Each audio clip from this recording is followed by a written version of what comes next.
Hello, and welcome to Live Parkinson's, Live an Exceptional Life. I'm your host, Chris Custenbader, and I've been living an exceptional life with Parkinson's for the past 15 years. The mission of this podcast is to help as many people as possible to live a great life with Parkinson's. Today, I'm excited to introduce you to someone whose story will challenge you on how you think about resilience, vision, and what it truly means to overcome the impossible. Meet Kijuan Amey, a Durham, North Carolina native who has lived what most of us would consider multiple lifetimes of experience. Kijuan dedicated 10 years of his life to serving our country in the U.S. Air Force, where he achieved the rank of Staff Sergeant as an in-flight refueling specialist and boom operator. For those who don't know, that's one of the most technically demanding and critical roles in aviation, requiring precision, focus, and nerves of steel, as you're literally connecting aircraft mid-flight to keep missions running. But Kijuan's talents extend far beyond the cockpit. He's been a lifelong drummer since the age of 7, and music remains a cornerstone of his life. Something that, as you'll hear today, played a critical role in his journey of healing and purpose. In 2017, at just 25 years old, Kijuan's life changed in an instant. A motorcycle accident left him blind and facing injuries that would have broken many people's spirits. But here's what makes Kijuan's story so powerful. Instead of asking, "Why me?" he chose to ask, "How can I use this?" That mindset shift led him to found Amey Motivation LLC, a company whose mission is simple but profound, inspiring people to achieve greatness and helping them find the motivation they need to reach their goals and unlock their full potential. Through his speaking, his writing, and his personal example, Kijuan has turned his greatest challenge into a great life. So, welcome, Kijuan. So what's been the highlight of your week so far? Hey, thanks, Chris, for having me. I really appreciate you having me on, man. This is awesome. And you make me sound amazing, by the way. I think I need to pay you for this. Thank you. So far this week, man, just spending time with my nephews. They're in town and just loving the experience, the growth. So you can actually see and witness the growth of and how they're interacting with each other, but also with you. You ask them questions and you figure out who's going to have the right answer.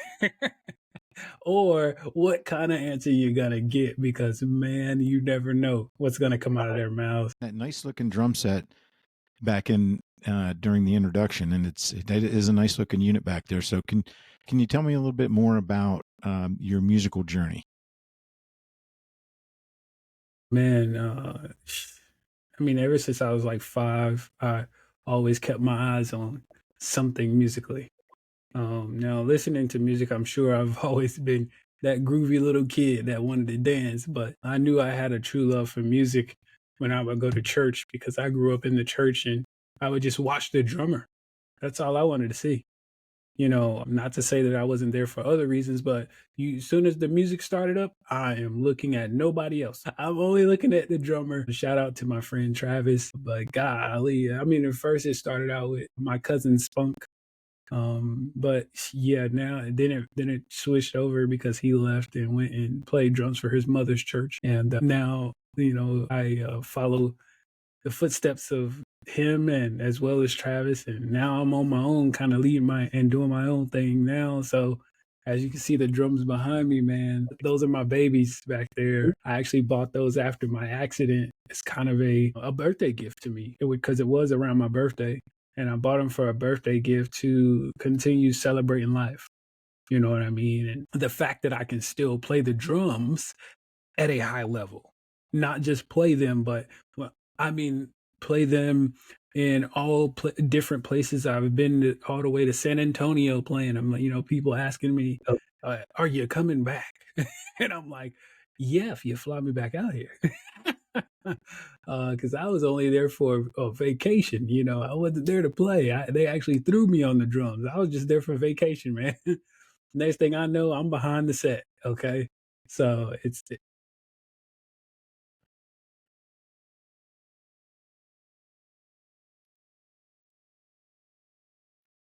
I know I've always loved music myself. When I was in middle school, I played the drums. Well, I got to play the rubber pad and a little bit of the snare drum, but I always wanted to sit down and be able to wail on the drum kit. And I just never got to do that. So I think that's why I moved on from the drums. But after I was diagnosed with Parkinson's, I really wanted to learn how to play guitar because when I was a kid, I always loved listening to Eddie Van Halen and Angus Young from AC. And they really inspired me to want to learn how to play the guitar. So over the last 5 to 6 years, I've actually been learning how to play guitar, and it's really been an awesome experience. Being able to play some of the songs that you love is a great experience, and it's also challenging. So I know what you're saying in terms of don't look at it as a disability, but think of it as the ability to still be able to do what you love to do or try something new. So that's really awesome. So with the one job that you had as a refueling agent, there was a lot of technical skill involved. Can you paint a little picture of what your job was like back then? If I were to sum it up and make it as simple as it can be, because it's not, it's basically like pulling up to a flying gas station. This gas station does not stop, by the way. It keeps going. So you now have to get in position the whole entire time that the gas station is moving and that the pump or the nozzle is now in the air. So you have to get in position so that I can put it in your gas tank. And you have to be close enough because if you're too far away, I'm not going to move.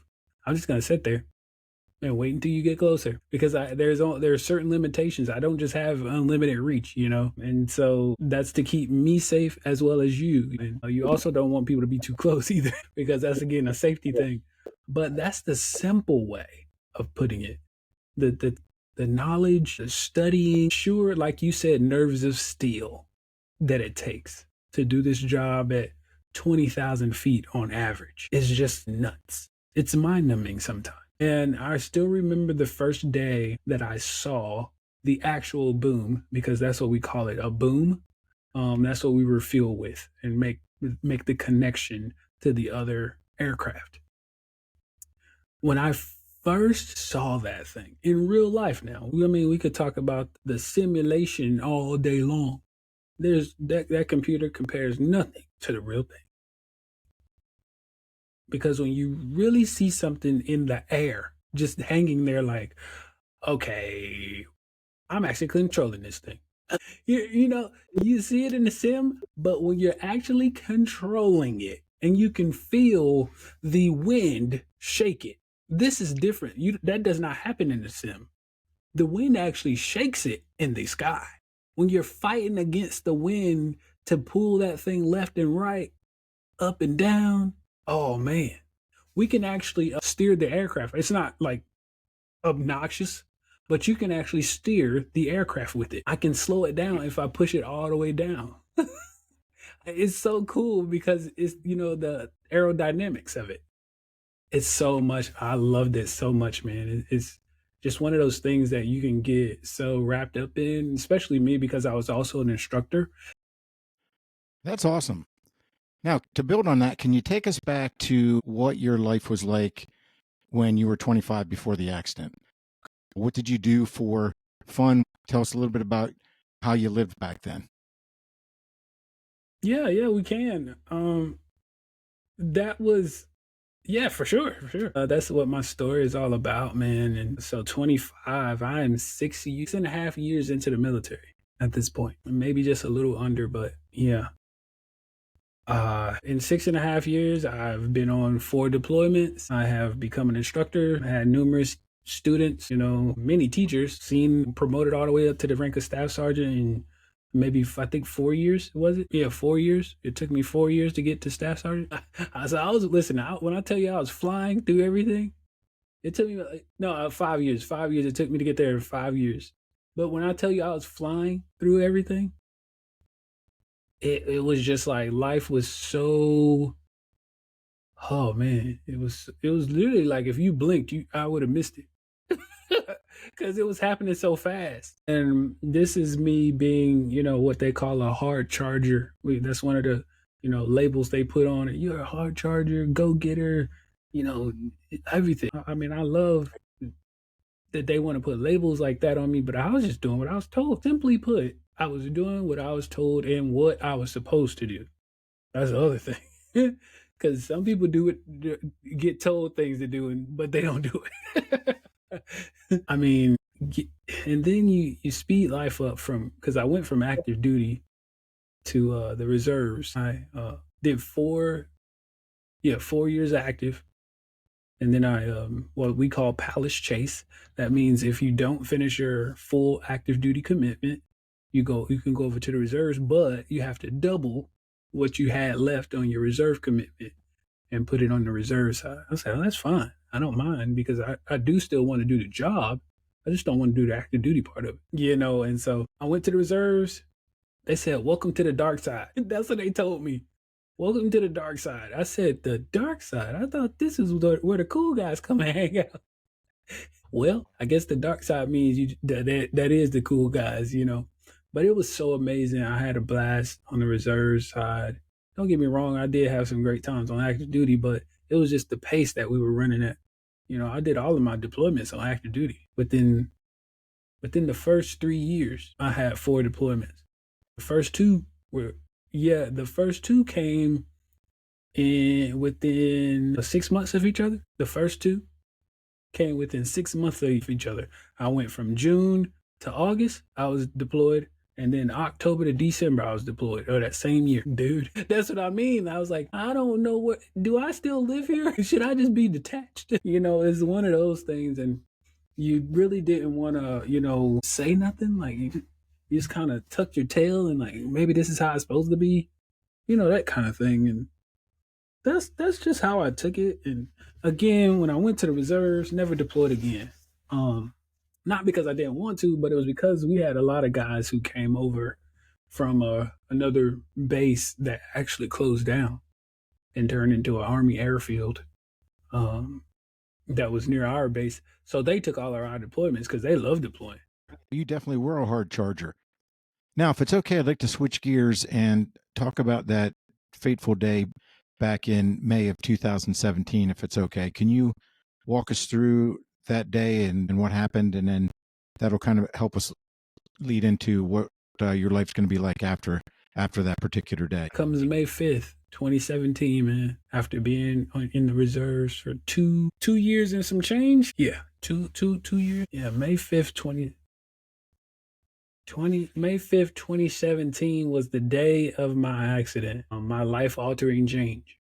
And it would come, I was here in North Carolina.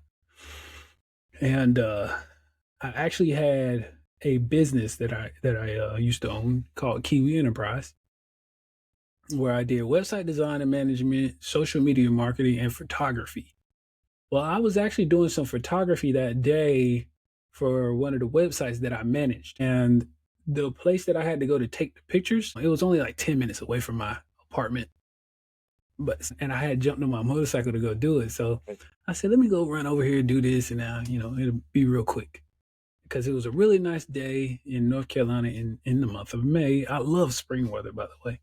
When it gets to the summer, it's too hot for me. Even now that I don't ride, I just don't like the heat. But anyway, so I get done taking the pictures. And I'm like, I really don't feel like going to put this motorcycle right back up because all I did was ride for 10 minutes. And if I ride back, it'll be 20.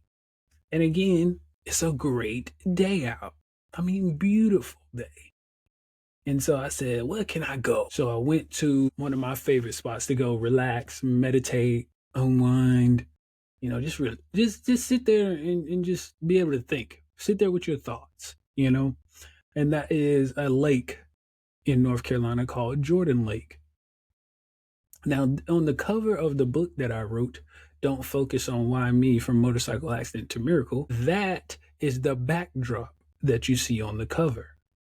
That was where I was sitting at. That was Jordan Lake, and that was the exact spot that I was sitting at. Now, that motorcycle on the cover is the exact motorcycle that I rode that day when I had my accident. That was actually my bike that's on the cover. Now, both of those pictures were taken by yours truly. I am the photographer of my own pictures on my book. As I get ready to head out, because I had to work that night, this was a Friday night, May 5th. That May 5th in 2017 was a Friday. And so I had to go to work that night for the military in the Air Force. I would be there all weekend. I had to work that weekend. on the base. So it was now time for me to head home so I can get my stuff and then shoot down to the base. Well, before I get home, I get to an intersection on Highway 751, which is a back road. It's like a back, what do you call it? Highway on North Carolina. We got, these little back streets. There are only 2 lanes and they're pretty windy, but for the most part, you got straight shots. Now, this back road would also have driveways, like I said, intersections, just sketchy BP gas station. It was so small. It was like, what is this gas station gonna do? Like, and then a nursery, like where they have produce, so a produce farm. So I'm riding along, and I get to the intersection of where said Honda Accord, a silver Honda Accord, would pull out in front of me, and I'm doing 55 miles an hour because that's the speed limit back here. I'm not thinking a car is going to pull out in front of me, though. It didn't matter how fast I was going. I didn't think a car was going to pull out in front of me, but he does. And I say he because I do know it was a guy from the police report. He pulls out in front of me, and all I know is I wake up a month and a day later in the hospital. What were you thinking at that particular moment? There you are. Last thing you remember, you're riding your motorcycle, and then the next thing you know, you think you're waking up in your bedroom, and you're probably looking around thinking, what's going on here? Can you tell us a little bit more about that? So, yeah, June the 6th, I woke up out of my medically induced coma. Actually, first off, when I was in there, I just woke up. I felt so calm. I felt so peaceful coming out of that sleep. But what I thought it was, because I thought it was sleep. I didn't know I was coming out of a coma because I had no idea, no recollection whatsoever, none. And I am laying there in the hospital bed, and then I hear voices. I'm like, who the heck is in my room and why? And so now my military mind is kicking on to say, do I need to, drop to the floor and grab my pistol? Like, that's what I'm thinking. See, some people don't know. You don't want to just pop up in a military guy's room. I'm just going to tell you that right now. We're trained to think of safety first. And so that's what I was thinking first, initially, until I sat there a little bit longer and I recognized the voices. And I said, oh, wait, that's my mom and my ex-girlfriend. Well, it's the ex-girlfriend now. But at the time, I'm like, okay, I understand why my girlfriend would be here. But what the heck is my mom doing in here? Why would she be in my room this early in the morning? I'm not ready for this. And so, anywho, as I'm listening to them talk, they are having a conversation about a motorcycle accident. I don't know it's about me because they have not said any names. Everything is generalized, like he, they, that, this, all of this stuff. I have never heard so many pronouns in my life, And so, anyway, I was like, they're the worst storytellers ever. They're supposed to name drop or something. So, anywho, finally just get fed up with that. The fact that they are, beating around the bush is what I would think. And I go to open my eyes to kind of tell them and let them know that I am awake and listening to them, only to open my eyes and not be able to see anything. So when I wake up in the hospital, it wasn't a gradual eyesight loss. I already lost it. It was gone already. So I woke up.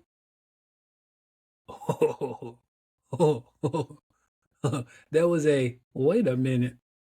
I know my eyes are open.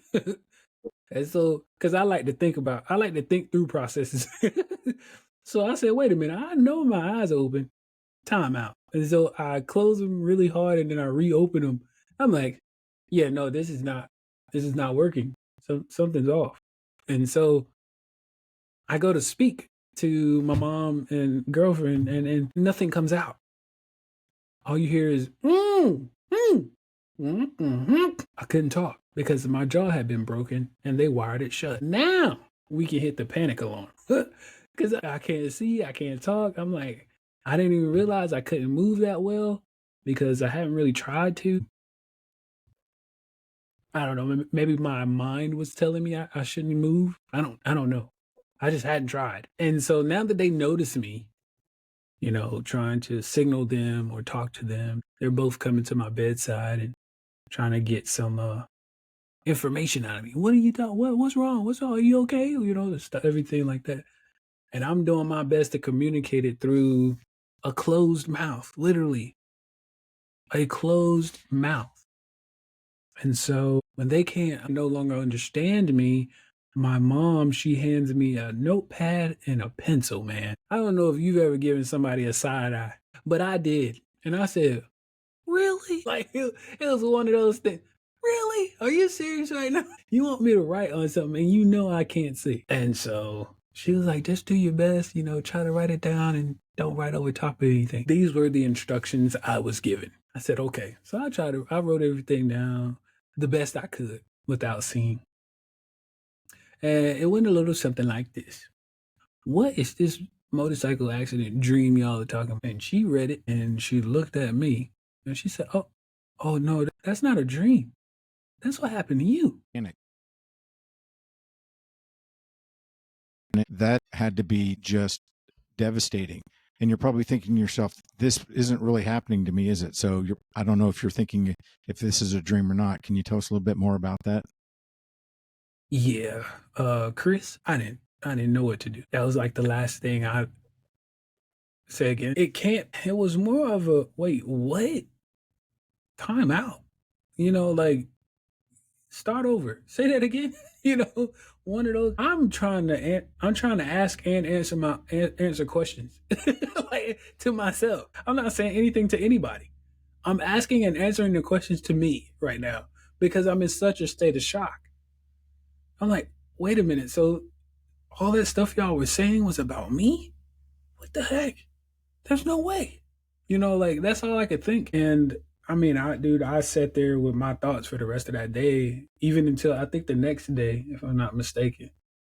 I'm pretty sure like even until the next day. And I finally started, back communicating to ask the right questions. And that's when I, came up with the story that I told you already about what happened to me. That all was, kind of recapped and brought to my, I guess you could say memory.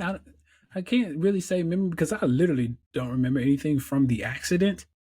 I know about where I was before it, but I don't remember anything from it. That from what she said, what the police report says, because there were two witnesses there who saw the accident and said they saw me coming on the motorcycle and they don't know why he didn't because they were behind him. They were actually behind him when the accident happened. So I'm actually grateful that they were there because there's no telling he might have at any accident, especially in what do you call a rural area such as where I was. There's no telling. People will leave you for dead, man. Those stories about motorcyclists getting in accidents and people will literally leave them in a ditch. Don't call the police. Don't even look at their license plate. So you're laying there now and you've come to the realization that, all right, I've been in this accident and this is going to be my life going forward. Now, I'm sure at that point it wasn't all gumdrops and lollipops. Can you talk a little bit about how you felt at that point and where you thought, where am I going to go from here? Because I'm sure it wasn't, oh, I'm in positive land right now. So can you walk us through that? Yeah. Heck no, it wasn't into the positive yet. It was more of a, so as you mentioned in the in the introduction, the why me did kick in at first, which is kind of where my book title came from. Don't focus on why me. So the why me victimized mentality did come in. Why did this have to happen to me? I was, a CEO, going to school full time. I was trying to become a pilot. All these different. I'm in the military. I'm doing all these different things. I got a girlfriend. All these things that were coming to my mind, man. And I'm sitting there like, why? Why'd you have to take that from me? And who am I questioning? Like I told you, I believe in God. So that's who I'm questioning here. God, why did you take all of this from me? Why did you allow this to happen to me? And the reason is not to say that I don't trust what he's doing, it's to say that I need answers. When you go through something, when you were in school, when you were at work, anytime you needed answers to a question, didn't you ask somebody? So that's what I did. I asked who I knew to ask because he's the only one that knows the answer to this question. And I needed him to reveal it to me. And so it wasn't so much of me saying, Right. take pity in the why me phrasing of this question. It was, I just want some answers. I need clarity. I need answers. I need direction. I need guidance because right now I don't know what to do. Absolutely. And once he showed me what I can still do, because that's the biggest thing that we do, as you know, the why me victimized mentality. We think about what we can't do instead of what we can. How long was it from the time that you got through the questioning phase and accepted your new reality until the time you said to yourself, wait a minute, I don't have to isolate myself and become a hermit. I can actually live the life that I wanted to live. So can you walk us through that change and roughly how long it took and how you made that decision? It was a up and down game. Some days, I'm up with the positive, like, yeah, I can do this. Let's go. Some days I'm like, God, this hurts. This really sucks. I can't do this. I can't do that. And it was the reality that I couldn't do certain things because, with the actual loss of eyesight, there are legitimate things you can't do. Like I literally can't see you right now. That's a legitimate thing. But I can hear you all day long. So that's what I had to do. I had to say, I might not be able to see him, but I can dang sure hear him. Yes, my grandmother was blind from diabetes, and she always taught me that why worry about things because a lot of times the things that we worry about don't actually come true. And I really learned a lot from her. She was, even though she couldn't see, she could do pretty much anything that anyone else could. Whatever she put her mind to, she cooked, she spent time with us, she gardened, she did anything that anybody with sight could do. And her mindset was, I'm going to continue doing the things that I want to do. And I learned that from an early age. And that really changed my mindset from an early age on how to approach life. And I kind of took that same philosophy after I got diagnosed with Parkinson's. There's two ways to look at it. You can just curl up and isolate yourself, or you can say, all right, what am I going to do about it? And how am I going to do the things that I still want to do and live the best life that I can? And so I think she played a really big role in that when I was growing up. And so I understand a little bit about where you're coming from and that you can do things because of the experiences I had when I was growing up with her. Absolutely, man. That's an amazing story, by the way. And I'm glad I won't say glad. I'm encouraged that you got to experience that for your own. Because when I hear stories all the time about people who, even myself, who have had encounters with others that can see, but what the problem where the problem lies is they understand that they're the majority and we're the minority. So they treat us like it and they'll push us to the side like we're the minority. It's not fair that we have to be treated that way, but yet we live in that kind of society. So if we're not advocating for ourselves, who's doing it for us? Right. Because at some point they're going to want to, and I don't want to say this incorrectly, but for lack of better terms, they're going to want to push us out of the way and say that, well, this isn't important. This is costing us too much money. And it happens. So unless we stand up as visually impaired people, I call us VIPs, visually impaired people, we have to do that so that we can show we still matter. Living with Parkinson's for the past 15 years, I've got a lot of friends with Parkinson's and a lot of caregivers. And I have some of my friends come up and say, people walk up and say, you don't look like you have Parkinson's. And it's like, well, what am I supposed to look like? And I think everybody has, no matter what the condition, preconceived notions in their mind. But I think it's important to just realize that they're really just trying to help, but they maybe struggle a little bit with how to do that. And I think one of the things that both you and I have a similar belief in is that we can do anything that we put our mind to, but ideally we want to help others live a great quality of life too and be the best they can. And by trying to be a good example and helping others. And I think that goes a long way in helping people realize that I may have a disability, but it's not going to hold me back. Exactly. And one of the best ways I put it is my name is Kijuan Amey and I am blind versus saying that's the blind guy, Kijuan Amey. That's two different ways of putting it. I'm Kijuan first, and then I have a disability. I wasn't born this way.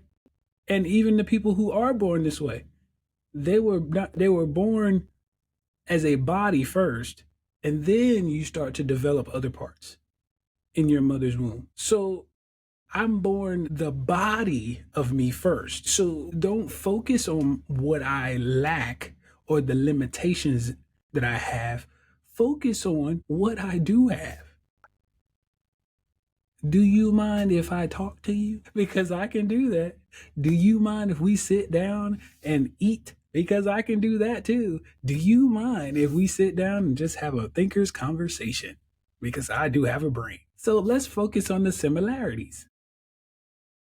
Yes, I think you need to look at people individually, whether you're blind or whether you're someone living with a chronic disease.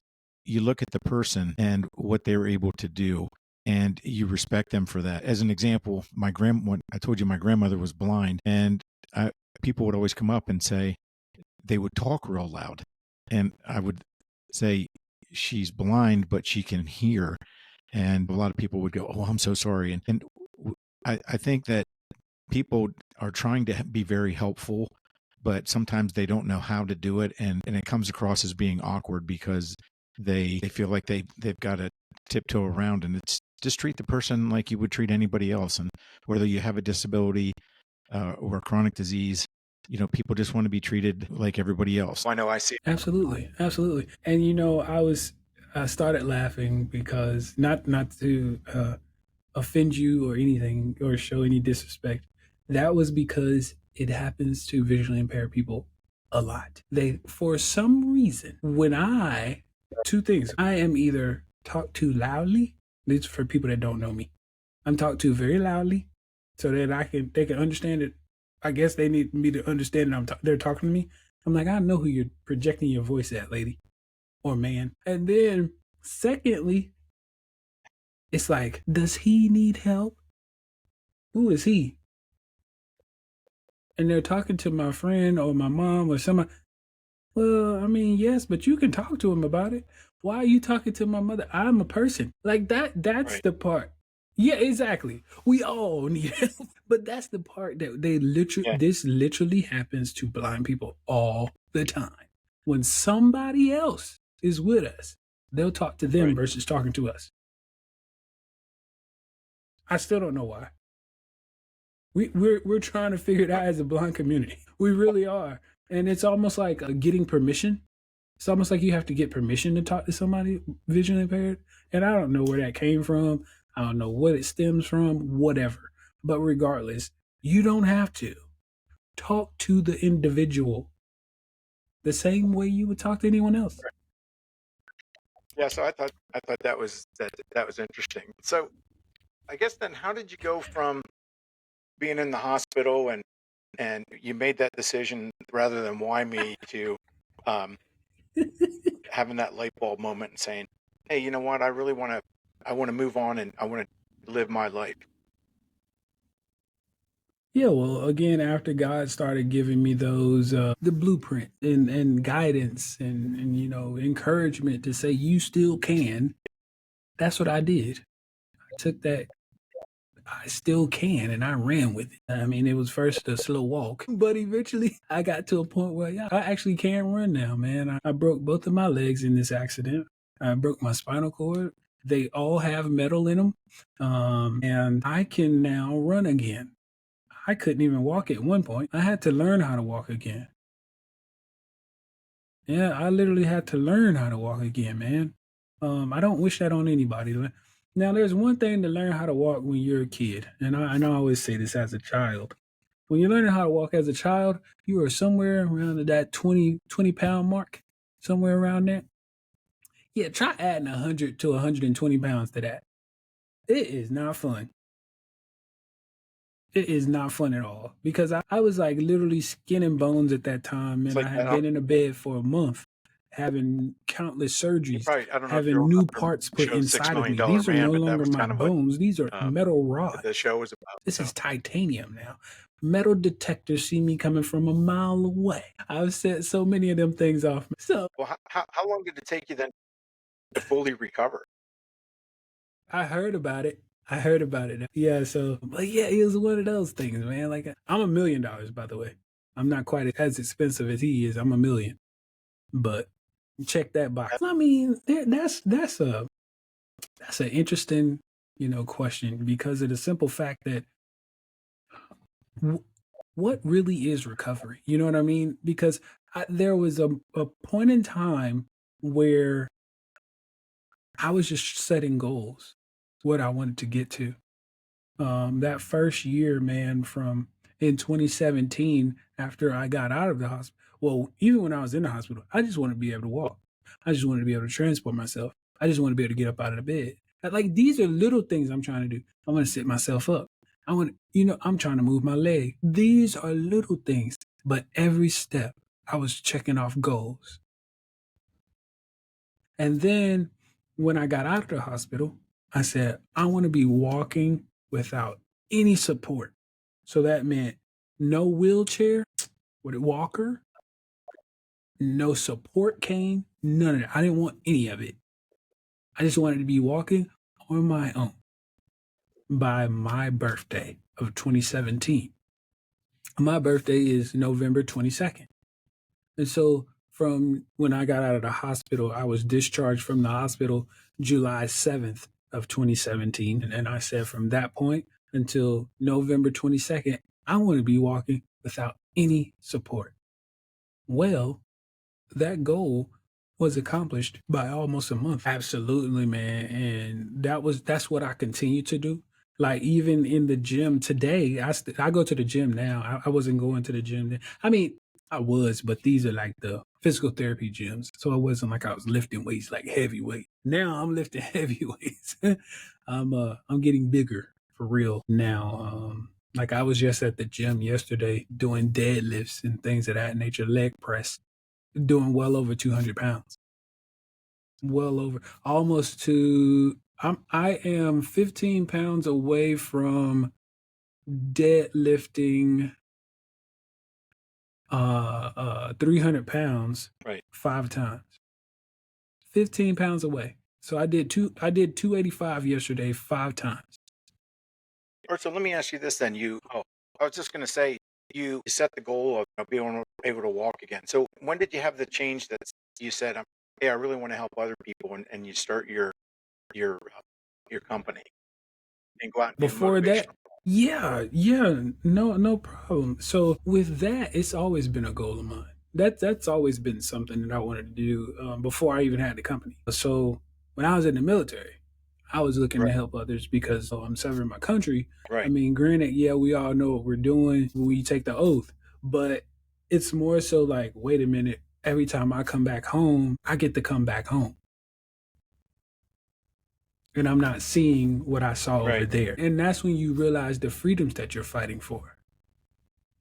Because you come home and you see, well, what the heck?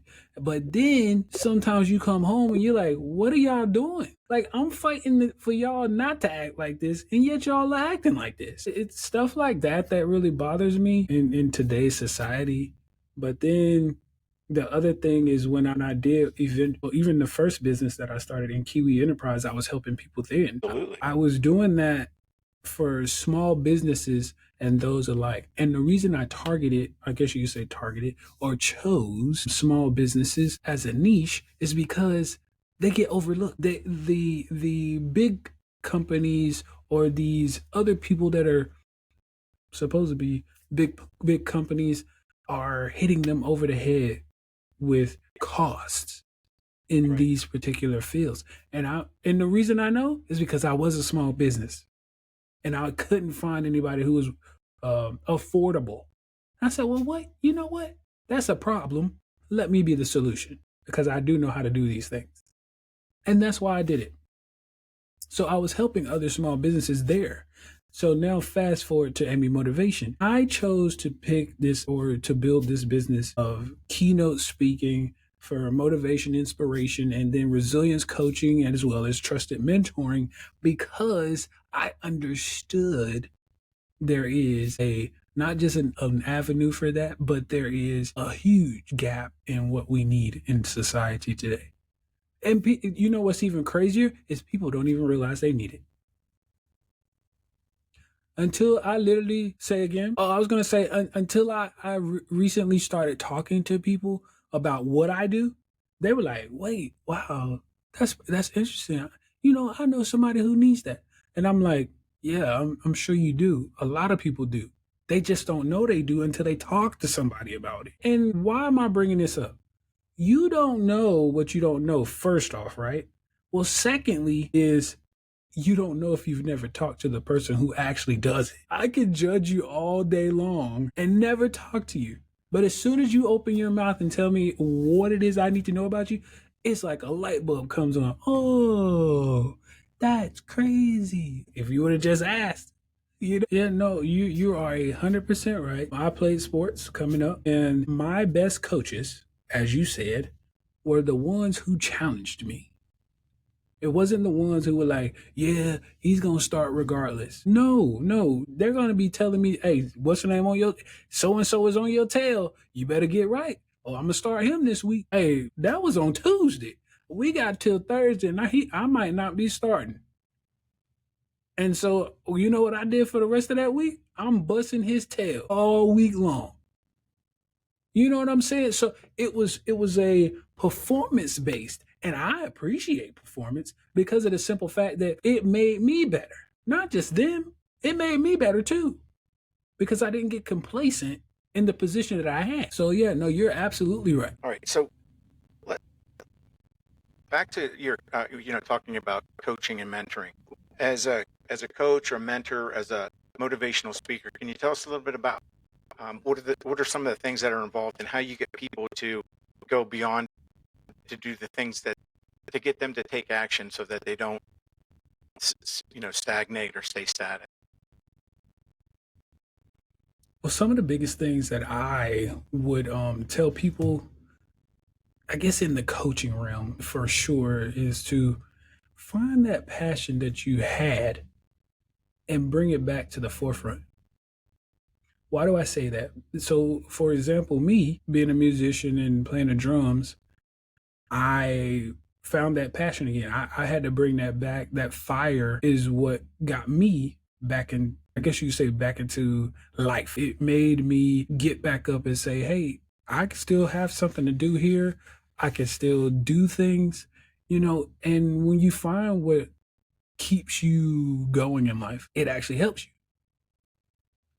So what am I saying? I'm saying when not just me, but when you find something that actually keeps you going, like the Energizer Bunny, it makes for a better life. Something that you're not sitting around just saying, what am I doing here? What's the anything like that? It doesn't have you questioning life. It actually has you moving forward in life and thinking about life. And so when I think of resilience or motivation or inspiration, I think in the manner of what can I keep doing to keep me going. And so that's why I continue to play the drums. I continue to, learn new things in music because I learned the keyboard in the pandemic. So in October of 2020, I just started learning the keyboard. I learned them drums back at the age of 7. I'm singing. What else? I mean, I'm doing so much stuff like playing sports. So I do adaptive sports. Just recently went downhill skiing without sight, man. So, like I find things to do. Yeah, I find things to do that will keep me going, keep me feeling alive. Yeah, exactly. That's one of the things I've talked about on some of my other podcasts is doing things that you're passionate about. Because think back to when you were younger and say, a lot of times people say, well, I've got this condition now, I can't do these things. But, a lot of times if you think back and say, what are some of the things that I always wanted to do, but I never tried before?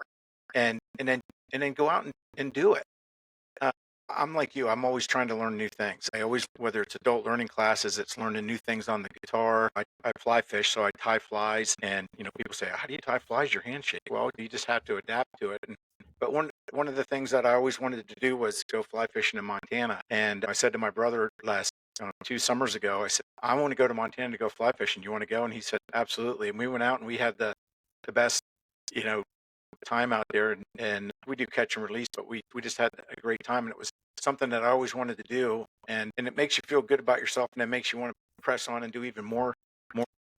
Yeah, yeah, yeah, yeah. I'm actually glad that you do get out and do things like that, especially with family. But sure enough, you just have to find things to do, man. It's too much for people to sit around and just be like, "Whoa," like you said earlier, "Whoa me," and feel pity. That was the first thing I eliminated as soon as people started doing it in the hospital. I had a guy come in my one of my friends, and I'll never forget it, dude. He knocks on the door and he comes in. Hey, what's going on, bro? How you doing? And I'm like, I'm good. How are you? He's like, oh, I'm doing pretty good. He's like, you know what? Did somebody die? Yeah, I don't know. I don't know if you're coming into this, but if you you come into realize a this, but you're hospital coming into a room, hospital not the room, morgue. not the morgue. Right. There's two different things. I'm still alive, sir. And I'm talking to you. I need you to act like it. I know something happened to me. I don't need you to come in here and taking pity on me. Yeah, exactly. That's the difference. So that was that was one of the things I actually wrote about in my book. So I call it, I think that was sympathy versus empathy, if I'm not mistaken. I think that was a chapter for that book. Yeah, somebody could feel empathy for you and say, Mhm. not, they don't have to say, oh, I really feel sorry, I'm so sorry, and kind of tippy toe around you, or don't want to be around you because you have whatever somebody has. So I Mhm. think that's important. So Yeah. I guess one of the things what's for people that are listening, what's a simple thing that they could start doing today to help build their own resilience? Do you have any suggestions for? What I would say is, first and foremost, we're already building resilience. The thing is, you have to tap into it. I didn't know for the longest time that I was already building the resilience that I already had, but now I had to activate it for my what I guess you say from what this accident brought. It brought a lot. It threw a lot at once, shall I say? Because like I told you already, waking up without eyesight, I could not talk at first. Thank God I can. Um, I can't even smell anymore. That's due to the reconstructive surgery they had to do on my face when they put the two metal plates in my head. Right. Yeah, I can't smell anymore either with my Uh, Parkinson. So I know exactly what you're saying. yeah, yeah. Thank God I can still taste though. Yeah, exactly. Uh, a traumatic brain injury, PTSD. I told you the spinal cord medical infusion. I got rods in both legs, a screw in my right foot, and now my right foot is not even the same size as my left. It's two different size feet. So I live with this stuff every day. So when you talk about resilience, it's not so much as building it, it's tapping into it. How do we tap into resilience? I'm glad everybody asked. So what you have to do is you really just have to say, first off, I'm not going to take either the pity or the victimized route. That's the first thing you have to eliminate. If you don't do that, you can't tap into it. That's the first thing. Secondly, after you've cleared that, I call that clearing that hurdle because I used to run track. After you clear that hurdle, man, the next thing you do is get you a plan in place. Like I was doing with the goal setting.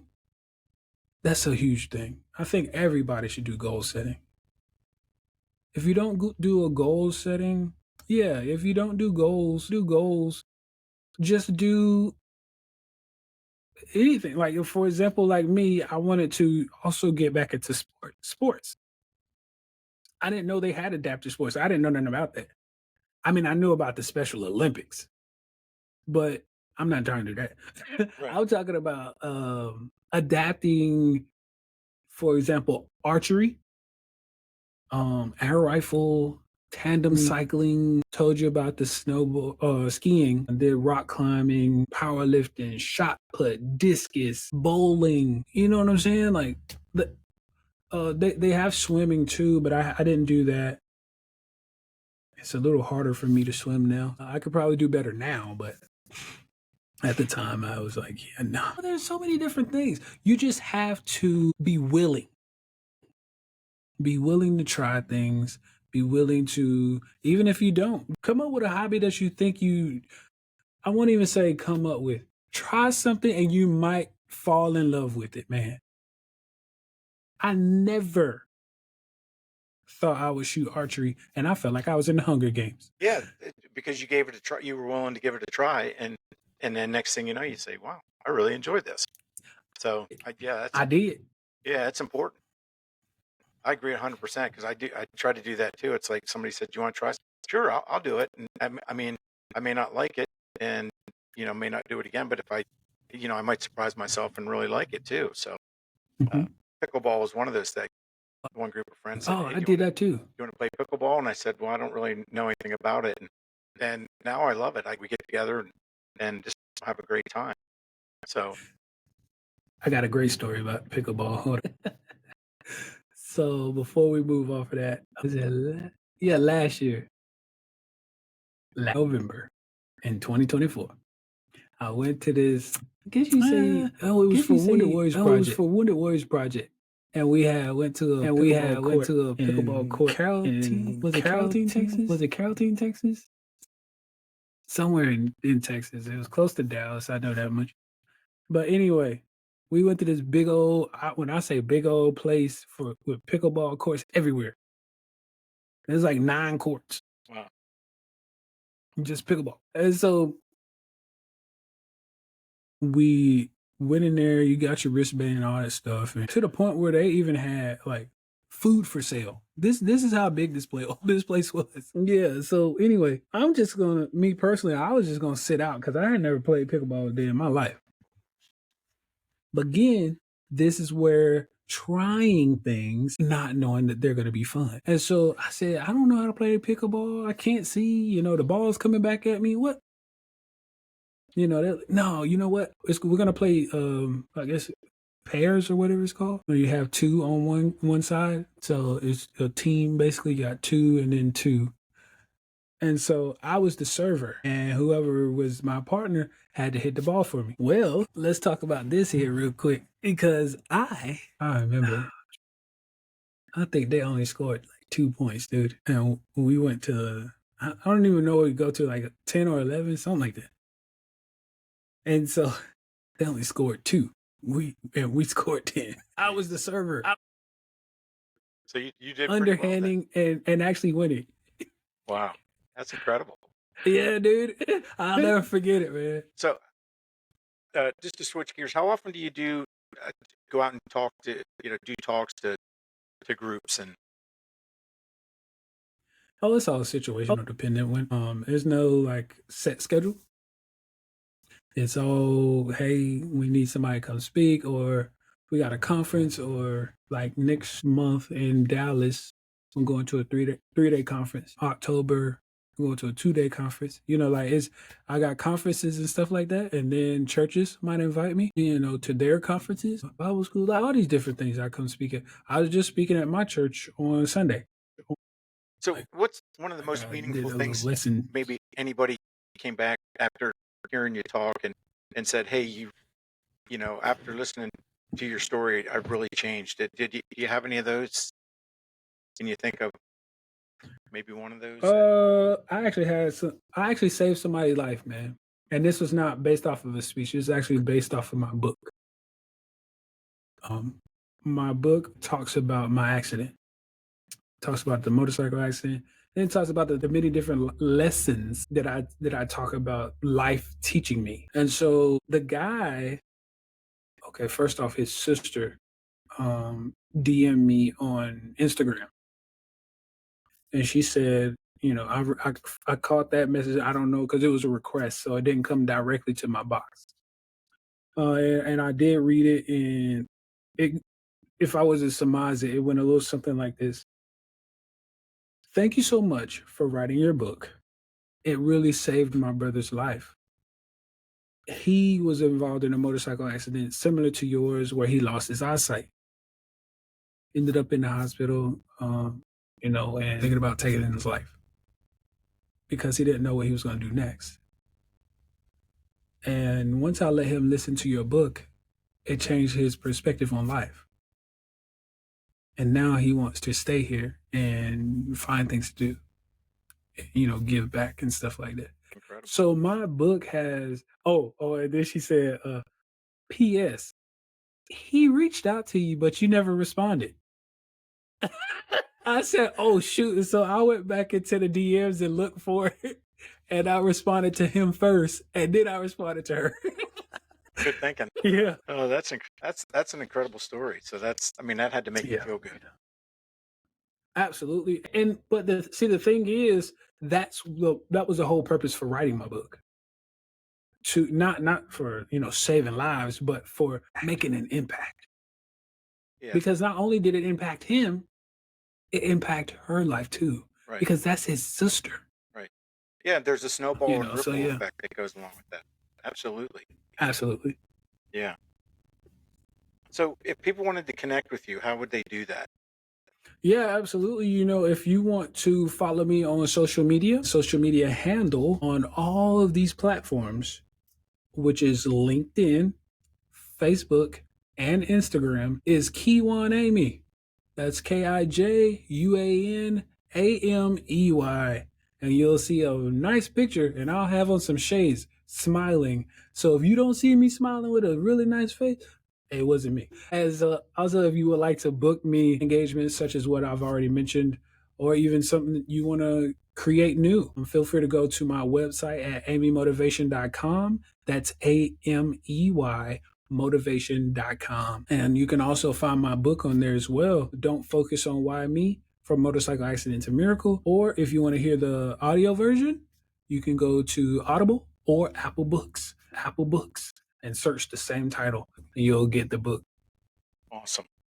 Now, I think one of your signature quotes is, and correct me if I'm wrong, I may have lost my sight, but I didn't lose my vision to help others. That is absolutely correct. And that's why I started my podcast, to help others. And because growing up I told you the story about my grandmother being blinded, but my grandfather was a country doctor, and he made house calls. And I learned from an early age that he helped people just because it's the right thing to do, not because you're getting a benefit from it. And that's, I think, we're both in the same boat on that, is that you try to help others be their best and live their best quality of life. And so I really wanted to thank you for all the things that you've done. And is there any final thoughts that you have for people, that something that you want to leave them with? Yeah, I'll leave people with one of my favorite, because you already mentioned my quote. So I'll leave you all with a quote that helps me, keeps me from jumping down people's throats sometimes. And this is one that I picked up actually from a TV show back in the day, for those who are familiar, Fresh Prince of Bel-Air. Oh, yeah. Season 1. The quote goes something like this: my situation does not define who I am. I define who I am. And what that means to me is, don't allow people to put labels on you, because that's them reflecting on themselves of what you are, versus you telling them who you are. So always define yourself. Don't let anybody else define you. Yeah. One of my favorite quotes is from the movie Jack with Robin Williams. Jack was about Jaglia, where you age really fast, and he was giving his graduation speech, and he looked like he was about 80 years old. But the quote that always stuck with me is he says, "Make your life spectacular." I know I did. Nice. So nice. That's kind of where I got the name of the book that I wrote to, Spectacular. 4 strategies for living with Parkinson's, but no, it's the same thing. So I really appreciate your time, and I want to thank you for being on today. I think you're going to help a lot of people, and hopefully people will connect with you and learn to take that step and say, not why me, but you know why not? Why can't I do these things? And you can go out and do those things. Absolutely. Again, I appreciate you having me here, Chris. Thank you very much, and you have a spectacular day. You do the same.